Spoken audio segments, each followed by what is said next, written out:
মিথ্যা কথা একটা মন্দিরকে টুকরো দেওয়া হয়নি। বাংলাদেশকে আন্তর্জাতিকভাবে কলুষিত করার জন্য এই ইসকনের দালালরা আমাদের এই দেশে চক্রান্ত করছে। তারা এখানে দুইটা পূজা মণ্ডল করে, তো পূজা মণ্ডলের পরে সাথে সাথে উড়াই নিয়ে যা।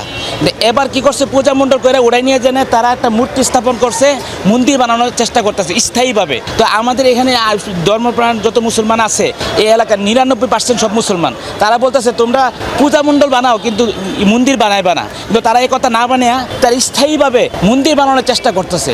তো এখন বারবার তাদের সাথে বসা হয়েছে, থানাতে বসানো হয়েছে, তারপরে আমাদের এই নেত্রীর পর্যায়ে দলীয় পর্যায়ে বসানো হয়েছে, কিন্তু কোনো পর্যায়ে তারা কোনো কথা মানতে রাজি না আমাদের।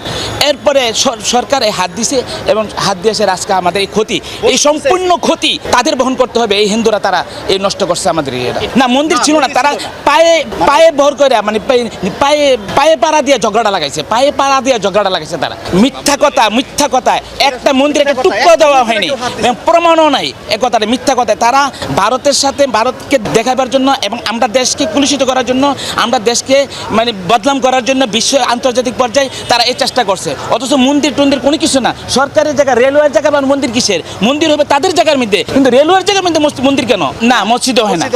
সে মন্দির কেন সরকারি জায়গার মধ্যে করবে? তাহলে বোঝা যাচ্ছে সে মন্দির স্থাপন করার জন্য না, বাংলাদেশকে আন্তর্জাতিকভাবে কলুষিত করার জন্য এই ইসকনের দালালরা আমাদের এই দেশে চক্রান্ত করছে। এই খিলক্ষেতকে ভর করে পুরা বিশ্বের মধ্যে বাংলাদেশকে কলুষিত করার জন্য এই চেষ্টাটা চালাই গেছে।